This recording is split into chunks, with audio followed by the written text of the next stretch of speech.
أعوذ بالله من الشيطان الرجيم. بسم الله الرحمن الرحيم.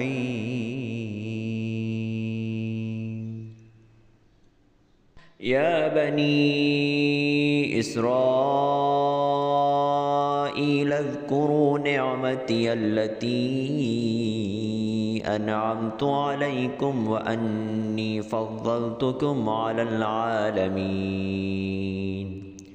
واتقوا يوما لا تجزي نفس عن نفس شيئا ولا يقبل منها عدل ولا تنفعها شفاعة ولا هم ينصرون.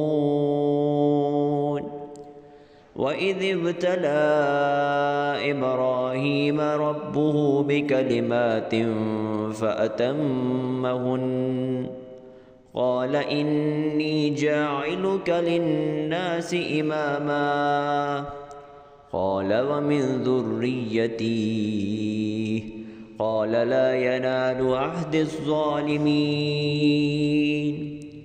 وإذ جعلنا البيت مثابة للناس وأمنا واتخذوا من مقام إبراهيم مصلى وعهدنا إلى إبراهيم وإسماعيل أن طهر بيتي للطائفين والعاكفين والركع السجود.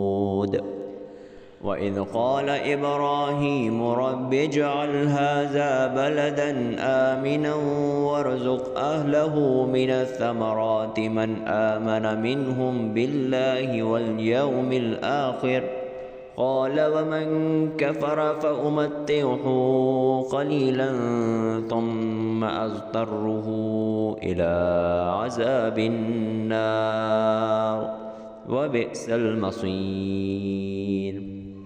وإذ يرفع إبراهيم القواعد من البيت وإسماعيل ربنا تقبل منا إنك أنت السميع العليم ربنا واجعلنا مسلمين لك ومن ذريتنا أمة مسلمة لك وأرنا مناسكنا وتب علينا إنك أنت التواب الرحيم ربنا وابعث فيهم رسولا منهم يتلو عليهم آياتك ويعلمهم الكتاب والحكمة ويزكيهم إنك أنت العزيز الحكيم. صدق الله العلي العظيم.